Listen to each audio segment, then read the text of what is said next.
Pada video kali ini kita masuk ke materi 2 ya, yaitu pengantar. Materi 2 sih, bukan pengantar sebenarnya, sudah masuk ke lebih data lagi ya. Ini kita akan membahas tentang boundary layer ya. Jadi boundary layer itu nama lainnya invisible skin, ya kan? Skin, kulit yang invisible, tidak terlihat. Jadi karena apa? Karena lapisan ini seperti kulit tipis ya, tak terlihat, yang selalu menempel di permukaan benda saat fluida itu mengalir melewatinya. Nah, walaupun tipis, itu pengaruhnya sangat besar terhadap gerak, separasi aliran, efisiensi, dan kestabilan. Nah, Anda lihat gambar benda aerodinamis dengan garis aliran yang menunjukkan bahwa bagian paling dekat dinding tidak berlaku sama dengan aliran di bagian luar. Nah, jadi pada materi ini kita tidak hanya melihat udara sebagai aliran besar secara keseluruhan, tetapi juga memperhatikan apa yang terjadi sangat dekat di permukaan benda. Nah, kita itu seringkali justru fenomena tipis inilah yang menentukan apakah desain kita efisien atau boros. Jadi boundary layer tipis tapi sangat berpengaruh. Ya, setelah itu kita lihat dulu teorinya nih, mikroskopis dulu ya. Fluida itu lengket dalam tanda petik. Nah, di slide ini menjelaskan ide dasar yang sering tidak terlihat secara langsung, yaitu bahwa fluida itu memiliki viskositas atau kekentalan. Nah, karena adanya viskositas, fluida tidak bisa dianggap benar-benar licin saat menyentuh permukaan. Anda lihat ya, bahwa molekul fluida itu berinteraksi dengan kekasaran mikroskopis permukaan benda. Permukaan benda itu sebenarnya kasar, tapi secara mikroskopis nggak terlihat. Ada tonjolan-tonjolan. Jadi, meskipun permukaannya oleh mata kita itu terlihat halus, pada skala sangat kecil, sebenarnya tetap ada tonjolan dan lembah. Nah, molekul fluida yang melewati permukaan itu seperti terkait atau menempel secara fisik. Ya, jadi analoginya seperti tangan yang mengusap meja basah ya, airnya tampak mudah bergerak, tetapi lapisan yang sangat dekat meja itu terasa lebih tertahan. Nah, inilah alasan mengapa aliran dekat dinding itu sama dengan aliran yang jauh dari dinding. Tidak sama. Dari sifat lengket inilah yang nanti muncul kondisi tanpa slip, no slip condition, yang menjadi fondasi boundary layer. Nah, sekarang apa sih no slip condition? Nah, ini sudah bahas berkali-kali ya. Nah, pada slide ini yaitu prinsip dasar boundary layer, yaitu no slip condition. Artinya partikel fluida yang bersentuhan langsung dengan permukaan benda akan memiliki kecepatan yang sama dengan permukaan itu. Jika bendanya diam, maka kecepatan fluida tepat di dinding juga nol, diam. Nah, pada gambar, panah-panah di atas dinding menunjukkan bahwa semakin dekat ke permukaan, semakin alirannya makin kecil. Lalu tepat di dinding menjadi nol. Kecepatannya nol, berhenti. Sementara semakin jauh dari dinding, kecepatannya mendekati aliran bebas. Ya. Jadi hal yang sering membingungkan kita adalah mengapa udara yang ringan bisa diam di dinding? Jawabannya karena efek viskositas dan interaksi molekul dengan benda padat itu. Dari kondisi tanpa slip inilah muncul gradien kecepatan. Ya, gradien ini menjadi ciri utama boundary layer, lapisan batas. Oke. Nah, sekarang profil kecepatan, velocity gradientnya. Nah, di dekat permukaan pesawat ya, itu ada gambar pesawat ya, airfoilnya, sayapnya. Di dekat permukaan pesawat, kecepatan aliran mulai dari 0 lalu meningkat sedikit demi sedikit sampai mendekati kecepatan aliran bebas. Nah, daerah tipis tempat perubahan itu terjadi disebut boundary layer dengan tebal yang ditandai dengan simbol delta. Ya, delta, tebal boundary layer. Nah, juga tertulis bahwa boundary layer adalah zona dominasi viskositas, di mana kecepatan berubah dari 0 hingga 99% kecepatan aliran bebas. Jadi delta ini bukan berarti kecepatannya sudah sama persis, melainkan sudah sangat dekat. Ya. Ya, misalnya kita lihat konser gitu ya, konser musik ya. Suasana keluar dari pintu konser. Paling dekat pintu itu pergerakannya sangat lambat, lalu semakin menjauh orang bisa bergerak bebas kan. Nah, bagian yang berubah dari lambat ke cepat itulah mirip boundary layer itu. Nah, konsep ini sangat penting karena dari gradien kecepatan inilah muncul tegangan geser dan drag gesek, hambatan gesek. Oke. Nah, setelah ini kita lihat bahwa lapisan batas ternyata tidak selalu punya sifat yang sama nih ya. Dua wajah aliran, keteraturan dan kekacauan. Jadi wajahnya ada dua nih, keteraturan dan kekacauan. Nah, boundary layer itu diperkenalkan memiliki dua karakter utama, yaitu laminer dan turbulen. Nah, gambar asap dari batang korek, nah mungkin sangat membantu kita. Di bagian dekat sumber asap, ya kan, alirannya halus, teratur, dan berlapis. Itulah laminer. Nah, semakin jauh, alirannya mulai acak, berputar, dan bercampur. Nah, itulah turbulen. Jadi, boundary layer bukan daerah pasif, tetapi bisa berubah sifat sesuai kondisi aliran. Arah laminar cenderung rapi, turbulen cenderung kacau. Namun, kacau di sini bukan berarti selalu buruk. Nah, dalam beberapa kasus, turbulensi justru membantu aliran tetap menempel pada permukaan. Nah, misalnya gini, seperti lalu lintas ya, ada kondisi kendaraan bergerak rapi dalam lajur. Tetapi juga kondisi ramai dan saling salip, ada saling salip kan, agak kacau kan. Nah, keduanya memberi dampak berbeda terhadap kelancaran. Nah, slide ini menjadi jembatan penting karena setelah ini kita akan membahas lebih rinci masing-masing jenis aliran. Ini sudah dibahas berkali-kali nih, aliran laminer, ya kan? Kita akan bahas sekilas saja supaya Anda terus-menerus mendapatkan informasi ini sehingga Anda akan hafal. Apa itu laminer? Yaitu kondisi ketika partikel fluida bergerak dalam lapisan-lapisan yang sejajar dan rapi. Ya. Jadi hampir tidak ada pencampuran antara lapisan karena geraknya teratur, gesekan kulit atau skin friction itu cenderung lebih rendah. Ini bagus untuk efisiensi. Namun, aliran laminar punya kelemahan, energinya rendah, sehingga mudah terlepas dari permukaan saat menghadapi kondisi tekanan balik. Nah, gambar lapisan transparan yang tersusun rapi itu membantu kita membayangkan bahwa aliran laminar seperti lembaran-lembaran yang meluncur sejajar. Ya. Nah, sekarang kita masuk lagi, kita belajar lagi ke turbulen. Kita udah belajar juga. Pada turbulen, partikel fluida bergerak acak, berputar, saling bercampur, dan sebagainya. Ya. Chaos lah gitu loh. Nah, gambar partikel merah itu dengan pusaran-pusaran menunjukkan bahwa ada pertukaran momentum yang intens antara lapisan dekat dinding dengan lapisan yang lebih luar. Ya kan? Akibatnya, screen friction itu menjadi lebih tinggi daripada laminer, gesekannya lebih tinggi. Jadi, dari sisi gesekan, turbulen memang lebih dalam titik mahal. Tinggi, namun aliran turbulen punya energi kinetik yang lebih besar karena gerakannya kan sangat kacau gitu ya. Jadi punya energi kinetik besar di dekat permukaan sehingga lebih kuat menempel pada benda. Ya kan? Ya analoginya ya misalnya kerumunan orang yang sangat aktif, memang lebih berisik dan tidak rapi, tetapi energinya besar sehingga lebih sulit berhenti. Nah, inilah alasan mengapa turbulen kadang sengaja dipertahankan agar alirannya tidak cepat terpisah. Flow separation. Nanti kita bahas flow separation. Oke.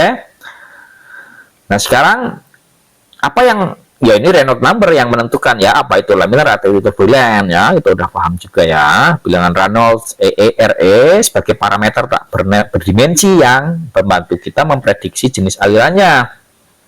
Ya, Anda sudah bahas RE rho VL per mu kan. Nah, kalau secara fisik Reynolds itu membandingkan rho VL itu ya kan terhadap gaya viskos. Kalau inersia dominan, aliran cenderung turbulen. Kalau viskos dominan, aliran cenderung laminer. Batasnya 2300 dan 4000. Nah, kita skip aja lah, kita udah sering ya membahas ini. Kita langsung ke dampak pada drag atau hambatan. Nah, ini kita harus lebih detail nih ya. Kita melihat hubungan jenis aliran dengan koefisien gesek, ya, hambatan gesek. Nah, grafik ini menunjukkan bahwa aliran laminar memiliki hambatan gesek yang lebih rendah karena profil kecepatannya lebih landai di dekat dinding. Sebaliknya, aliran turbulen memiliki gradien kecepatan yang lebih curam di dekat dinding. Sehingga tegangan geser lebih besar dan drag gesek meningkat. Inilah sebabnya mengapa dari sisi skin friction, laminar lebih hemat energi. Namun grafik itu juga menunjukkan adanya daerah transisi ketika aliran mulai berubah. Nah, ini menegaskan mengapa sayap pesawat glider itu dirancang untuk mempertahankan aliran laminar selama mungkin. Karena glider sangat mengandalkan efisiensi aerodinamis, glider ya, pesawat tanpa mesin. Ya, jadi misalnya kita menggeser benda di permukaan licin dan kasar. Yang lebih licin itu memerlukan gaya lebih kecil. Tetapi belum selesai karena di sisi kestabilan aliran, turbulen justru kadang lebih menguntungkan. Nah, menguntungkannya gimana? Nah, kita lihat di slide berikutnya. Stabilitas. Nah, ini paradoks penting ya dalam aerodinamika. Aliran turbulen memang lebih besar drag geseknya, tetapi justru lebih tahan terhadap flow separation. Nah, pada gambar benda tumbul ya, aliran laminar berwarna biru tampak lebih cepat lepas dari permukaan, ya kan? Sedangkan aliran turbulen berwarna merah bisa bertahan lebih lama sebelum terpisah. Mengapa? Karena turbulensi membawa energi dari aliran bebas ke dekat dinding. Nah, energi tambahan ini membantu lapisan batas melawan adverse pressure gradient, yaitu apa? Yaitu kondisi ketika tekanan meningkat ke arah aliran dan cenderung memperlambat fluida. Ya, misalnya gini, seperti orang yang naik sepeda yang menanjak, ya jika tenaganya kecil, ia cepat berhenti. Tapi jika tenaganya besar, ia bisa bertahan lebih lama mendaki. Jadi turbulen itu seperti memberi cadangan energi pada aliran dekat dinding. Nah, konsep ini sangat penting untuk memahami stall atau jatuhnya pesawat, wake di belakang benda, dan memahami wake di belakang benda dan memahami efisiensi desain aerodinamis. Ya, nanti kita akan bahas lebih detail lagi. Jadi ya flow separation itu kita akan bahas di lain waktu aja ya. Kita lihat dulu nih nanti evolusi evolusi sepanjang permukaan nih ya. Jadi kalau kita melihat boundary layer itu tidak langsung turbulen sejak awal, tetapi berevolusi sepanjang permukaan di dekat leading edge ujung kiri ya. Lapisan batas biasanya mulai tipis dan laminar. Semakin ke belakang, lapisannya tumbuh makin tebal. Nah, ketika Reynolds lokal mencapai nilai kritis ya, aliran masuk ke zona transisi 2300 sampai 4000. Lalu berubah menjadi turbulen dan menjadi lebih tebal. Nah, gambar flat plate pada slide itu sangat jelas menunjukkan urutannya ya, laminar, transisi, lalu turbulen. Jadi, ketebalan boundary layer itu ketebalan boundary layer delta itu tidak konsisten, tetapi bertambah seiring jarak X dari depan ya, X jaraknya. Jadi misalnya gini, ada antrean orang yang awalnya rapi di pintu masuk, lalu makin panjang, kemudian mulai ramai dan tidak teratur. Nah, konsep pertumbuhan ini penting karena posisi transisi sangat mempengaruhi drag dan separasi lagi. Mempengaruhi drag, separasi. Kalau laminar, dragnya kecil, kalau turbulen dragnya besar. Kalau laminar separasi mudah, kalau turbulen sulit. Nah, dalam desain teknik, kita sering ingin mengontrol kapan transisi terjadi. Nah, setelah ini, bagaimana bentuk objek ikut menentukan perilaku lapisan batas nih, peran bentuk objek. Nah, bentuk objek itu punya pengaruh besar terhadap nasib boundary layer.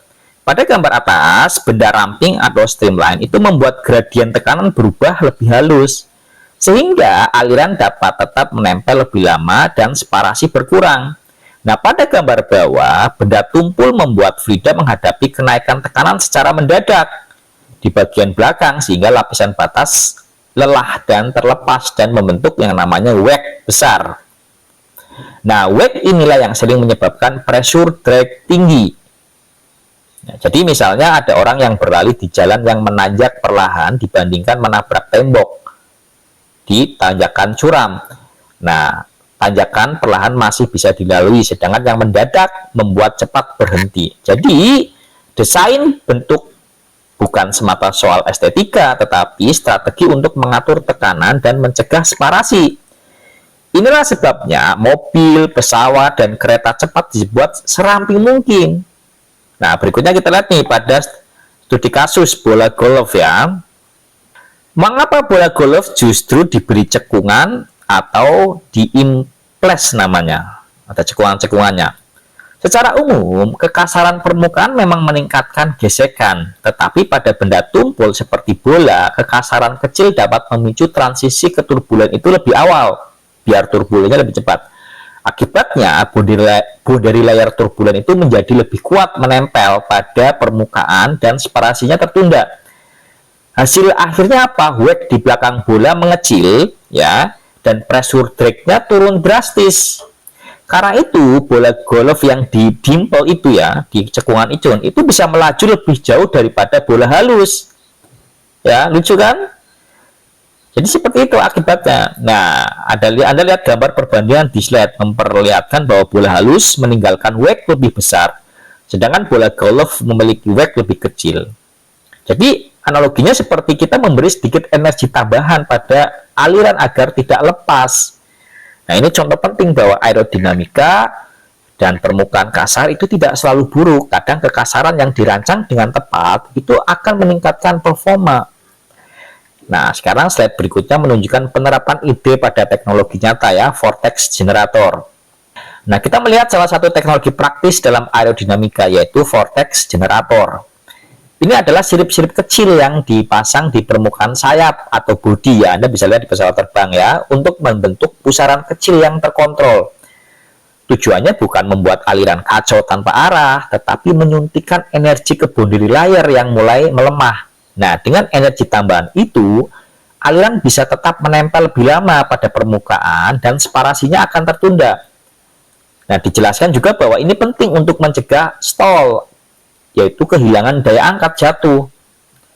Jadi misalnya gini, kita mengaduk sedikit lapisan fluida yang mulai lesu agar kembali bertenaga. Nah, pada gambar, pusaran-pusaran kecil di belakang sirip menunjukkan mekanisme percampuran itu.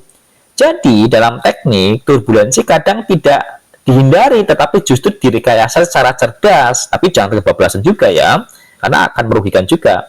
Nah, prinsip ini banyak dipakai pada pesawat, turbin, dan kendaraan untuk menjaga performa pada kondisi yang berat. Oke ya, ini ringkasannya ya. Jadi ini merangkum keseluruhan konsep boundary layer dalam 3 bagian, yaitu definisi, jenis aliran, dan pertumbuhannya, evolusinya. Pertama, definisinya berangkat dari no slip condition, yaitu kecepatan di dinding itu 0, dan efek viskositasnya dominan di dekat permukaan. Kedua, boundary layer punya 2 sifat, laminer yang halus tetapi mudah lepas separation flow-nya, dan turbulen yang lebih kasar tetapi kuat menempel. Nah, ketiga, boundary layer tumbuh seiring jarak dari tepi ke depan. Pertumbuhannya dipengaruhi apa? Dipengaruhi bentuk serta kekasaran permukaan. Oke ya, jadi seperti itu. Nah, jika 3 hal ini dipahami, maka banyak fenomena aerodinamika akan lebih mudah dijelaskan, mulai dari drag hingga stall ya.